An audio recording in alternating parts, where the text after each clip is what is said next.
మా పిల్లలకైతే సిటీలో ఉండడం కంటే పల్లెటూర్లలో ఉండడమే చాలా ఇష్టం. అందుకే మేము ఊరొచ్చినప్పుడల్లా ఇలా ఎంజాయ్ చేస్తా ఉంటారు. మా పెద్దనాన్న వాళ్ళ ఇంటికొచ్చాం. అక్కడ వాళ్ళకైతే ఇంటి చుట్టూ పొలాలేనండి. అండ్ ఫ్రూట్స్, సపోటాస్, మ్యాంగోస్ ఇవన్నీ చాలా ఉంటాయి. నిమ్మకాయలు కూడా ఉంటాయి. చెట్టు నిండా నిమ్మకాయలే అండి అసలు వెళ్ళినప్పుడు కింద పడిపోయాయి రాలిపోయి. అండ్ అదొచ్చేసి అంజీర్ చెట్టండి. అవి కూడా బావుంటాయి స్వీట్‌గా. మా పెద్దనాన్నయితే ఈవినింగ్ అయిందంటే చెట్లకు మొత్తం వాటర్ పడుతూ ఉంటాడండి. అండ్ ఇది కరివేపాకు చెట్టు. మేము వెళ్ళినప్పుడల్లా చాలా కరివేపాకు తీసుకొచ్చుకుంటాము. కరివేపాకు పొడి చేసుకోవడానికి అండ్ కర్రీస్‌లో వేసుకోవడానికనైతే.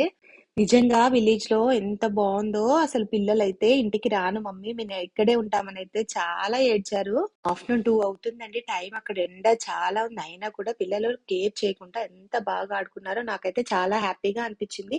మీ పిల్లలు కూడా ఇంతేనా? విలేజ్ లైఫా?